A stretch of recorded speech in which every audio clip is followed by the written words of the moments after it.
there's two people living one life, and we're together, and that's it. Together, it'll happen. You'll be together, God willing, and you better have a sense of humor. Take a girl and a guy, and they fall madly in love and form a family. Sprinkle in some counseling degrees and a doctorate, a dream of transforming relationships as we know it. And 20 years later, we give you power couple Dr. Ray and Jean Kadkodian. And this is their podcast, Couples Synergy. Welcome back to another episode of Couples Synergy with Dr. Ray and Jean. I'm Dr. Ray. And I'm Jean. And this is our podcast about love, marriage, and relationships. Check us out online at couplesynergy.com. And be sure to subscribe to our podcast or send us any suggestions on topics you'd like to hear more about. And now on to Couples Synergy, an in-depth look at love, marriage, and relationships, where we bring you our experiences with working with thousands of couples for over 15 years. You know, every day we get to hear intimate details about a couple's relationship, and we've often wished that others could hear what it's really like, the struggles, the celebrations, and the everyday challenges. Because we know we are more similar than different. And so we've created not only an avenue where you can hear about people's intimate lives, but an atmosphere where people come over to our home pub, pour a drink, and share their stories. People like today's guests, Sue and Marvin. Hello and welcome to our podcast show. Hello. Thank you very much for being on the podcast. And you guys we're doing this remotely. You guys are down in Florida, correct? What part of Florida again? Daytona Beach. Daytona Beach. What's the temperature down there? 64 right now. Nice. Yeah, I think it's 24. Oh, no, we won't even think about it. Right. And Sue and Marvin are my first in-laws. These are Alex's grandparents. Welcome. How old are you guys? I'm 79. And I'm 83. 83. And can you tell us the story of how you met? I was picked up. I went with my girlfriends the night before Columbus Day to a Jewish community center where they were Albany Park, Illinois. In Albany Park, where they were told, you'll meet a lot of boys. And that's where we went. We went there. I met Marvin. And how old were you? I was 13. Wow. 14. And how old were you, Marvin? It was 1950. It was right after his 17th birthday. 55. No, it was way before 55. It was, Marvin was born in, it was 1953. That's what it was. Yes, right, 1953. And which anniversary did you guys just celebrate? High school. Yeah. Spent the summer in South Haven, Michigan, and then came back. Joined the Army. And that's when I met Sue on whatever holiday. October 11th. Columbus Day or something. It was the night before Columbus Day, which was a holiday for most schools. Anyway, you won't even know what I'm talking about, but I used to go on Monday nights to the Jewish Community Center because how I earned money was I sold parlay cards. And parlay cards, you don't even know what they were. Nope. No. This was before the internet, and these were college and pro football games, baseball games printed up by members of an exclusive club. That lived in Melrose Park, Illinois. What did you first think about Sue when you met her? It was for real. Not that being 17, 18 years old at the time that everything was not real. This seemed to be real. What was it about her that you were attracted to? Just everything. Whatever it was there. That's the way it was. I met her. Nothing how I felt changed. Except, both of us were not adults. We were children. And we really fought a lot about a lot of things. Nothing. Okay. How about you, Sue? Know each other. What was it that attracted you to him? Well, first of all, you have to picture this. He weighed 137 pounds. He had, and the thing about him is he had a head full of curly, blondish hair, and he just had a great sense of humor. He was very funny. And he was not anything like any of the boys that I ever went out with before. I was a nerd. So, did you guys go on a date back then? Yeah, I entered the Army about 4 months after I met her. But during that time, we probably saw each other a couple of times. A few times. And he would come to my house and pick me up. And I don't remember what you drove. Drove my father's Plymouth. A couple of times he came to the house on public transportation. And my father, who had met him, thought he was he was the first boy my father ever met that I went out with that he loved. He just loved him. He let him use his car. That's a lot of trust. Yes, it was. Marv, how many years did you serve? And thank you for your service, by the way. I was in the Army for 3 years. About 6-7 months after I enlisted, I quit college to go into the Army. I was tired of school. I went in the Army because eventually I knew I was going to get drafted. Mm-hmm. There was a war going on in Korea. I decided to enlist in the Army because I knew I could make it through without getting kicked out. Where the Marines I didn't think I could handle because I didn't think I could handle physically what you had to do to get through it. But the Army I knew I could handle. And I didn't swim very well, so the Navy was out. The Navy was out. So did you both keep in touch while... I served 3 years and was in Korea for about 16 months. The rest of my time in service was at Fort Benjamin Harrison in the Finance Corps. Okay. Indianapolis. And what kind of communication did you guys have while you were overseas? Oh my God. Every day, a letter back and forth. It got ruined in a flood. In a flood. It was in my mom's basement. We each wrote every single day for 16 months. Wow. Well, and then when you were in Fort Benjamin Harrison, too, for almost 3 years worth of letters between him and all of them. I don't think I have any of them left. Oh, that's too bad. It didn't happen. It was going to be, one of us was going to get shot. It had to happen. Yes, and when I was 16, Marvin asked me to marry him. And by that time, my father had passed away, and my mother said, fine. So we got engaged when I was 16. Wow. And was most of the interaction prior to you being 16 through mail? Yes. Wow. Well, because he was in the Army. Mm-hmm. Right. And I did go out with other guys. They were all nerds. My father became ill and passed away, but he absolutely loved Marvin. Marvin was the only boy I ever went out with that he really liked. Marvin has now, even to this day, a fabulous sense of humor. As a result, he makes people laugh, and he made me laugh. So, all the time. Marvin, can you talk about how you decided to get engaged, and how did you do that? I discussed it with my father and my uncle, who had contacts with some jewelers that were people that he knew. I went out and bought a ring. I knew that she would accept it because it was foregone. I bought a 1 carat.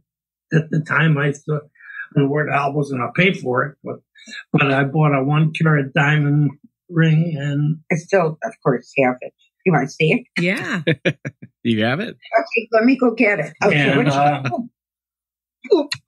We went downtown, my uncle and I went to a jeweler in the Maller's building on Wabash Avenue. I bought a ring. The rest is my grandson. That was Did you take her out for dinner? Oh, everything. Did you ask her family? There are some, not that I become such a religious Jewish family, but we celebrated Hanukkah, not Christmas. And the first time that I went to her house was in between, even though I met her in September, first week of September, first time I went to her house on a date was between Christmas and Thanksgiving. Mm-hmm. And into this house of a family named Friedman, Jews from the west side of Chicago, had a goddamn Christmas tree in their house. Oh, look at that.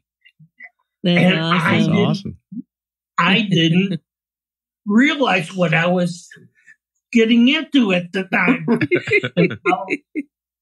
until that was our first meeting. I mean, that I met the family, met them. They had a Christmas tree in their front. What'd you think you were getting into? That's right. Well, you didn't know because. But by the time I left before, because Hanukkah was afterwards or before. No, afterwards. You left in August. No. I'm talking about when I went in the Army. This was before. Oh yeah, but then you went to Camp Leonard Wood, Fort Leonard Wood. But we started our writing things every day, and I was in touch with her. That was our communication. It was a different world then. How long was your engagement? Well, from 16 when we got engaged till we got married in 1957. So I went in the Army January of 54, and I got out January of 57, and we were married in October of 58. 57. 57. Right. We got married in 57. That's right. Michael was born in 50. Michael was born on our first anniversary. Who said I love you first? I probably did. Yeah, he was much more emotional than I was. I was kind of, I don't know. I kept thinking about it, but I and don't truthfully, I'm gonna say probably, and I'm gonna say positively, it was me between the two of us that we waited yeah. for I was the virgin bride. Our intimacy. That's what he's saying. Until we were married. Would you believe I was the virgin bride? Yes. It wasn't my idea. And how many years have you guys been married? 61. 61 years. How has intimacy lasted over all those 61 years? Well, the last couple of years I've been in pain, so it's been kind of hard. But there's never any lack of intimacy. It's always there. It's you're kind of like part of each other. It's not you. You watch the movies. Where there people try to. No, this is one life. And there's there's two people living one life, and we're together, and that's it together. And it wasn't always that way. Would you say the first 20 years were the hardest? First 20 years were the hardest? I probably took until about age 30 or 31. It was longer than that. Until I grew up. No, he was more like 40 or 41. But that's okay. It didn't matter. What were some things that you needed to grow up about? Money. Oh, well, it's just regular things like responsibility, things that you kind of take for granted when you see your parents behave this way, but you never gave it much thought, like paying the mortgage on time and going out and blowing all the money so you don't pay the mortgage. You have to go to your daddy and say, Dad, I need money to pay the mortgage. I had a gambling problem. Yes. Mm. It disappeared. Was that some of the harder times? People where some people would go have a talk with somebody professionally and try found my own solution to solve my gambling problem.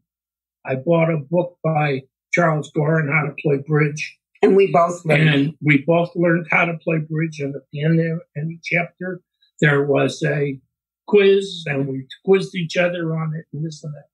I became a life master very shortly thereafter, because that instead of gambling, I played bridge. We found that we couldn't play too well together. And it wasn't him, it was me. I wanted to throw the cards at him. Just we stopped playing together, and that sort of. So you found a healthier alternative then in bridge? Oh, absolutely. Right. I did that on my own. So before you did that, was that a difficult period of time for between the two of you? Oh, yes. Very difficult. And is this when your kids were young? I remember the talk I had with my mother. I said, I'm smart enough to know that you would probably say to me that you need some help and to talk to somebody. And I was smart enough to know that there's got to be a different solution, that I can do something to, and I won because reading that book, it covered everything from the excitement of saying something, and that's like doing a bet, and yet it costs nothing. Mm-hmm. And it covers my head that I know I'm smart enough to learn this game. Mm-hmm. And it proved to be a fact. One thing that I found out, how come we didn't have any money. Whenever he was in charge of paying the bills, and he was in charge of all the money. And when I wanted to go shopping to buy a dress or to buy shoes, I had a fight with him to get the money to do it. And it wasn't because, we weren't poor, but we sure weren't rich. We just didn't have the money. And I wanted to know why, because he was making a pretty, decent mm-hmm. living. And that's when I found out. And that was I think it was probably after Paul was born. So that was a while ago. That was our major problem when we were first. I would say the first 10 years, that was the first problem. We're very stable, because although I'm 83 and I have only one or two friends left from hundreds that I had. Yeah. And that's just life. That's all that's left. At the time, we had a very, very large social life. When we lived in Chicago, Libertyville, wherever. And on a different note, I remember when she and Paul were an item, and when I took Paul and I escaped to Florida. Yes. Oh God. It was one of those times. Paul must have been, maybe 5, 6 years old. So you have two children, Paul and Michael. Michael was born a year after we got married. Mm-hmm. Paul was born 5.5 years after Michael. He was born in 1964, 2 years before you were born. And I took Paul when he was about 5 or 6 years old, and I came down. My family lived in Florida, and I escaped with him to Florida. I left Michael on his own because Michael really knew how to handle him. I didn't. Do you remember why you left? He knew why I left. It was money. That was our major problem. We never had a problem with families. Our families, I love his family. They are, I had the world's greatest mother-in-law. She was my friend, and I miss her terribly. And I could never send him packing because then she would have had the responsibility of taking care of him. And I couldn't do that to her. I just couldn't. I love that woman. She was the greatest. And they were in Florida, and so was your family. Right. They were all in Florida, and my sister. So you left him in the cold Chicago. I left him in Chicago. And what happened after that? We came to Daytona. My sister had a house here. Even though she lived in Miami, she had a house here. We stayed here for about 3 weeks, and then he finally came down to get us. I think that was the last time that we had a really, well, maybe there were a few other instances when I tried to murder him, but aside from those, well, it wasn't, See, obvious. Normal couples fight. That's what we tell people. I the last time actually, I think was after Alec was born.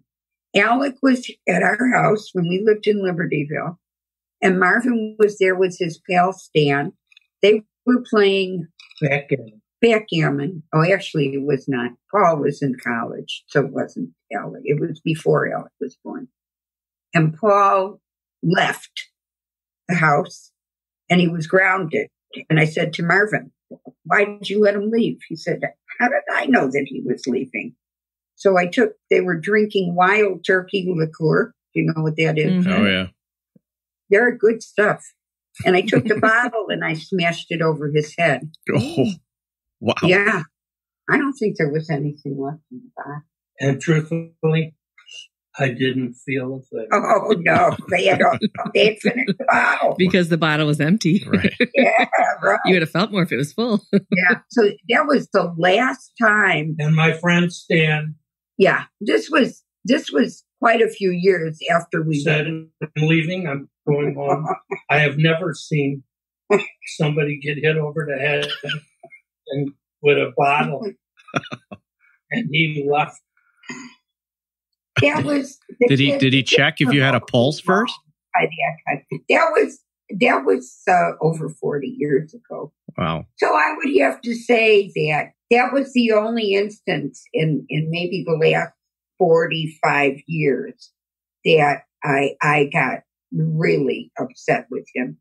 Since that time, it's been kind of clear sailing, and it's been whatever problems that we have, it was because of the kids. Whatever problems the kids created, those were our problems. And when we saw that, at that time we were living in Libertyville, and we saw at that time that our family, our parents were getting very old. We were both running a business together, and we couldn't keep going back and forth, each of us to take care of them. And so we decided to sell out and move to Miami. And that was 25 years ago. Yeah. And was that right when you became empty nesters?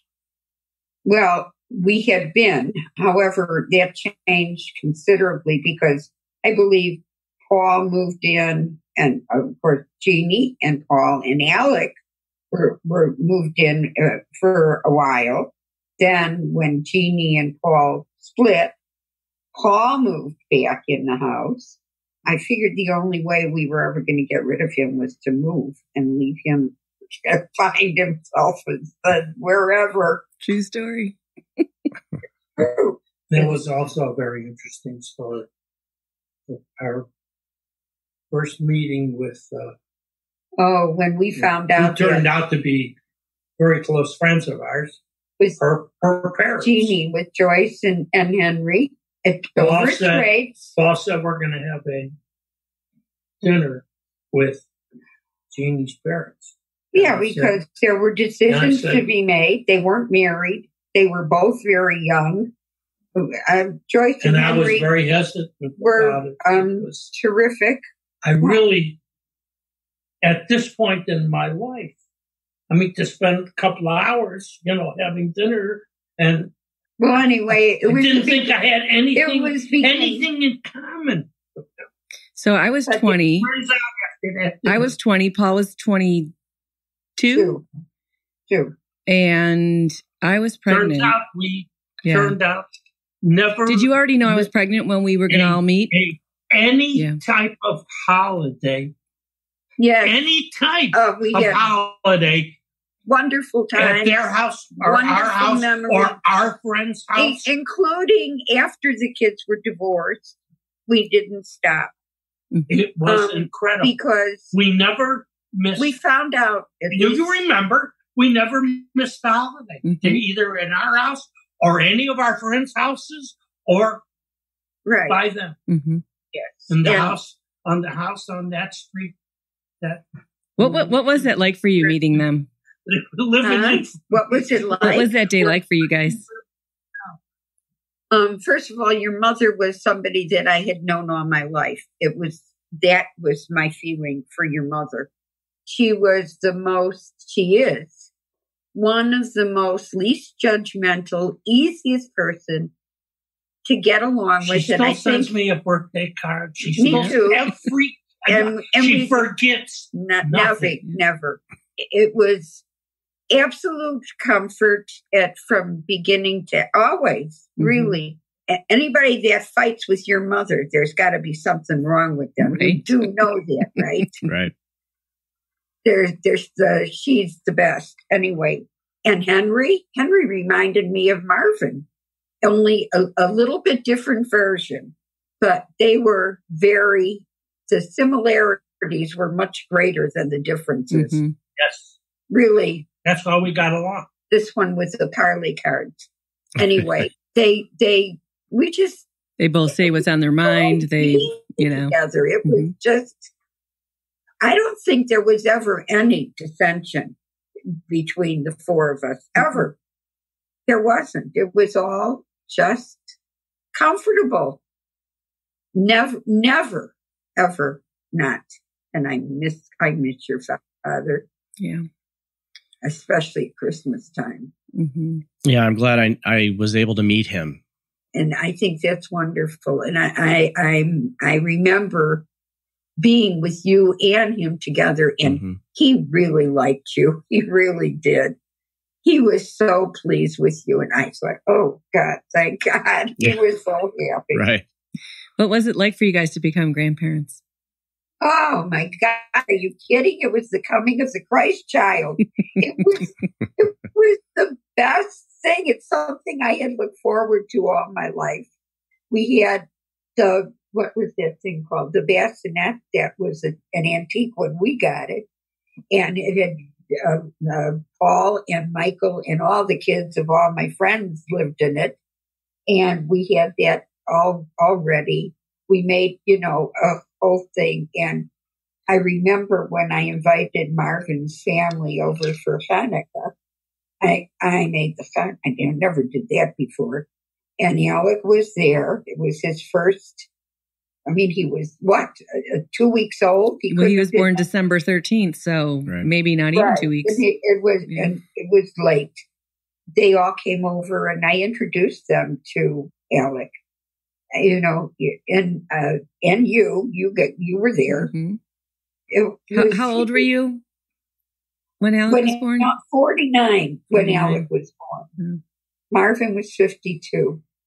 It was just, he was the light of our life and still is. You just don't ever wait. You'll see. It'll be wonderful. Wait. By the way, the guy to digress for 1 second. What year is your other one in? He's a junior. He's 20. He's 20 years old. No. What year is he in? In school? Junior in college. Junior. He's 20 years old. Because the school, has been on television. Yeah. He's going to be in the Rose Bowl parade. He a cadet there or not? He is. He is a cadet. Oh, yeah. Yes. And he's in the Yes. cavalry. He rides the horses in the... Right. And he's going to be in the Rose Bowl parade. Mhm. So Alec and Dean are 10 years apart. Yes. Mm-hmm. What was it like to be young grandparents? We weren't so young. Our close friends were grandparents 10 years. No. Yeah, because we had boys. They had girls. Girls got married younger and had kids. Yeah. Yeah, it was no. And they're a little bit older than your kids. Their kids were older than your kids. Yeah, not at all. It was concurrent. Alec was the between Marcia and Karen and myself. Alec was. They were all born in 1987. Yeah, we have that All of picture them with were all of them born. on the couch. Yeah. Right. They were all born in 87. One in August, one in September, and Alec in December. So the kids were all that age. And then when Alec was, 2 months old? Little over 2 months old, Marvin had a massive coronary. And Paul would bring Alec to the hospital when you were there, Mm-hmm. when he was recovering. I smoked probably 2 packs of Marlboros a day and 3 Menudos. 3 every cigars, day. which he inhaled. I inhaled them. Wow. God knows. And how my attitude always was, I wasn't really the liquor. enjoy smoking, and I'm going to smoke until I can't. And if I can't, I won't. And I gave it up like it was like it never happened. That's true. Not drinking, however, of course, the booze. And I gave up, Never. and I know how hard it is because And I then, had a salesman working for me who had cancer and was in the hospital and smoked a cigarette through this trach in his throat because he couldn't give up the goddamn smoking.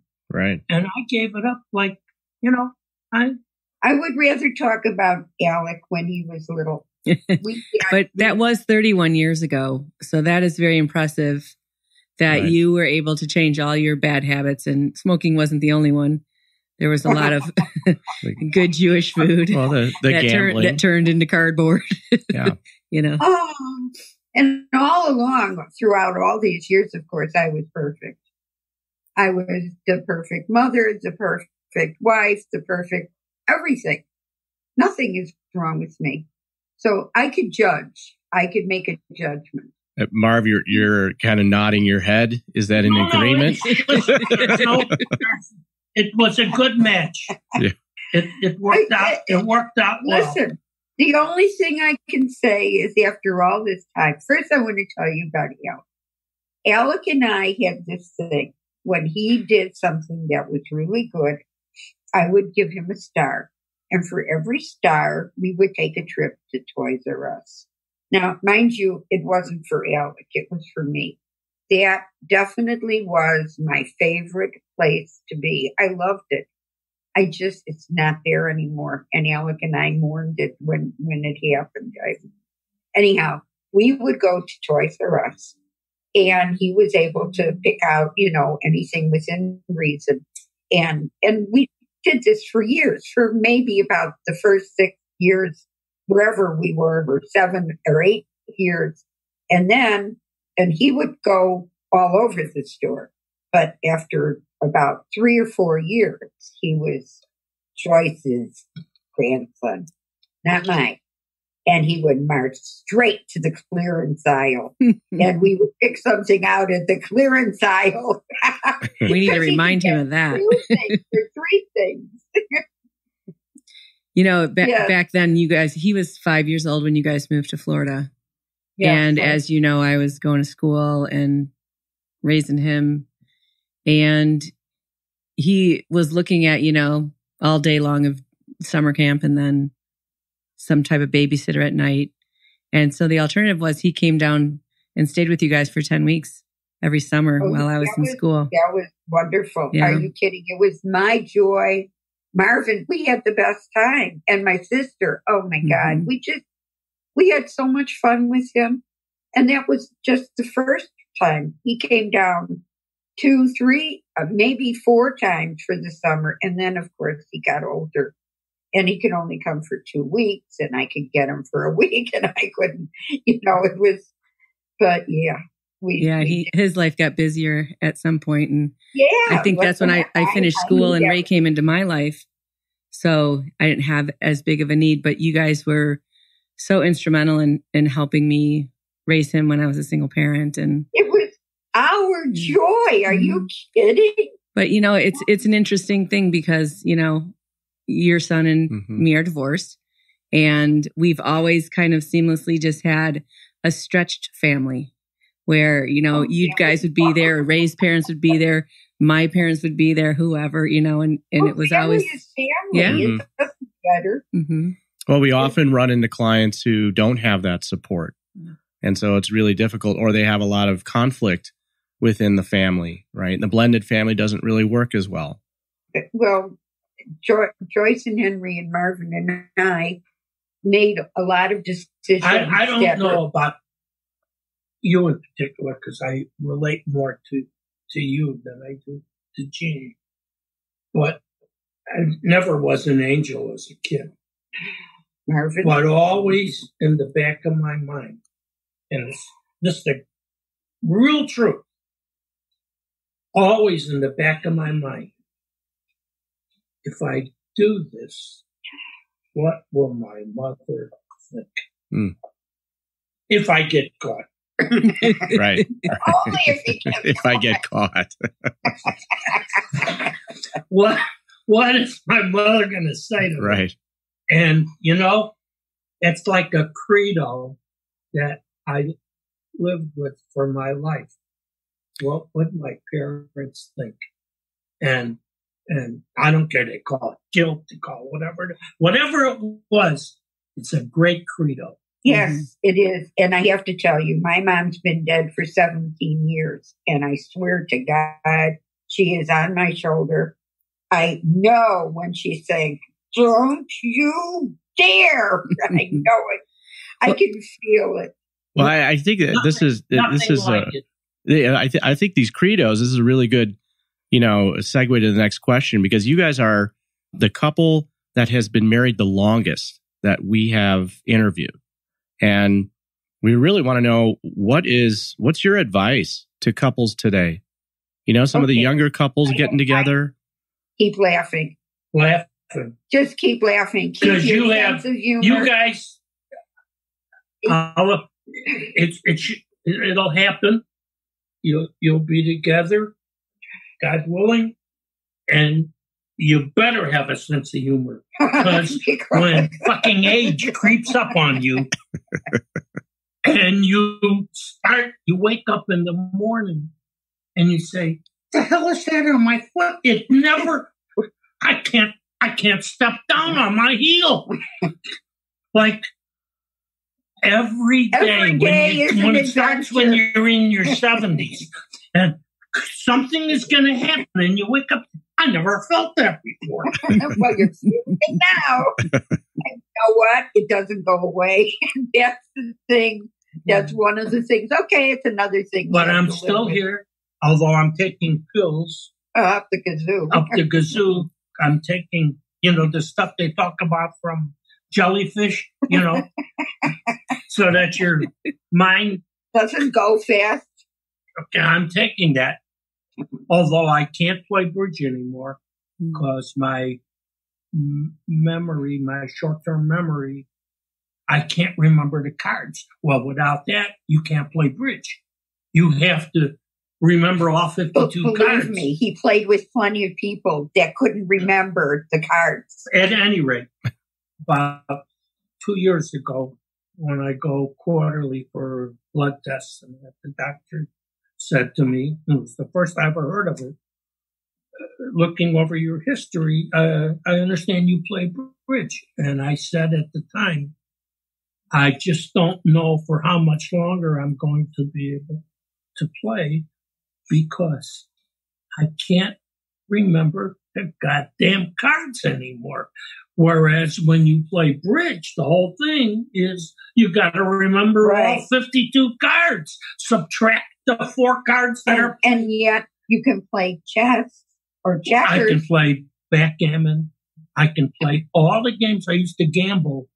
I can play them all because they're instantaneous and you don't have to have memory. You look at the table and you know what the next move is. Right. But the game like gin rummy that you have to remember what cards are, I can't do that anymore. Mm-hmm. Wow. But I can still do crossword puzzles. And granted, if I wasn't on this medication, I probably wouldn't be able to, but I can still. It's called Donna Pencil. Donna Pencil? Yeah, that's the name. It's pretty close anyway. Anyway, it's been good. It's been fine. You really. But those are the things you got to laugh about. Sure. Mm-hmm. Because if you don't do that, it's not a great life. Right. There's so many things that change when now we had the privilege of watching our parents grow old. My parents were in their 90s. And they were in relatively perfect health when they died. My mother was the only one that had a problem. When she was 89, she fell. She didn't live too much longer after that. It was about 2 years. But my aunt was 98, and my in-laws were both 98 when they died. So we had the privilege of watching them grow old. We know that you have to acclimate to everything. It's like when a baby is born, how every day they do something new and it's so exciting, and then they talk and they stand up and they turn over. Well, with us, it's just the opposite. One morning you wake up with leg pain, one morning it hurts in your rear, one morning it hurts here. And you develop all these sounds that you make that you cannot imagine. And you can't, if you. And bodily functions. It still works. Right. But if you don't do that, you're going to lose your mind. Right. You can't find things wrong. You have to find things. And you got to laugh about it. Right. And you got to laugh about it. If you don't laugh about it, it's over. Right. Is that what helped you guys get through the difficult times? Oh, yeah. Oh, absolutely. Oh, yeah. Okay. Yes, aside from the fact that he's afraid of me, that I might murder him in his sleep. So. I guess that helps. He still goes for a walk every day. I still walk a mile every day. That's wonderful. Wow. Yeah. So you guys are still very active. I can't walk as fast as I used to, but I still walk a mile. I do plenty for my whatever I can do. Mm-hmm. And today I went to the doctor to get a pain in my rear. To get a shot. And it turned out that I couldn't do it because my blood pressure was too high. Mm. So I have to go back in 4 days. Mm. We'll see. In the meantime, you live with it because you really have no choice. I want to live. Mm-hmm. I want to be here. I want to see what's going to happen. And so does he. We both do. So you just make the best of it. And it's better than you think it is. It really is.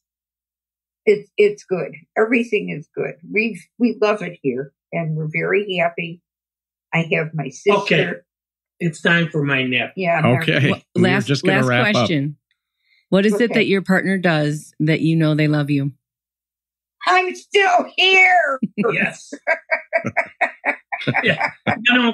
Truthfully, expectations as you get older are very small. Yes, they're much more realistic. Yeah. Very realistic. And again, you laugh about it because, what choice do you have? Yes. So you find something good. And I know you guys are social animals. Mm-hmm. And you guys should live and be well. But that also goes this way. Well, no, but now there's... No. When we were your age, we were in our Glory days. Glory. Mhm. This is when I had every one of my friends from high school our crowd was terrific. And we all played bridge. We all did this. We all did that. We took vacations together. It was like the fourth enjoyed every minute, and we celebrated every time we now there's could, two of and us had a left. wonderful time. And we knew that we were having a good time. Yeah. We knew, we appreciated it, and we really did. And we don't see each other anymore. Yeah, because half of us are dead. Right. I know. But Can't see them. So as your social circle starts to diminish, you have to really and our enjoy your social partner. circle is us. And my Right. sister and my brother-in-law. Sure. Would- Well, And whenever the kids come, it's like, joy. It's manna from heaven Michael's two boys are coming in for Christmas. for Christmas. Nice. wonderful. But we'll have the two boys with us for a week. That'll be fun. Sue and Marv, we really want to thank you for being on the podcast today. We really, really are grateful, and just really thank you so much for being on it. Okay. It was our pleasure. Are you kidding? We Your love to family, talk. kiddo. Yeah. Yep. Yes. Love you guys. Love you. Okay. Get some sleep. You got another 15 years in you. I don't sleep. Right. And Okay. Love you. So long. we'll see you. And for all of you out there listening to Couple Synergy, if you have any questions or topic suggestions, please feel free to leave a comment or look us up online at couplesynergy.com. Until next time, synergize your life, synergize your love.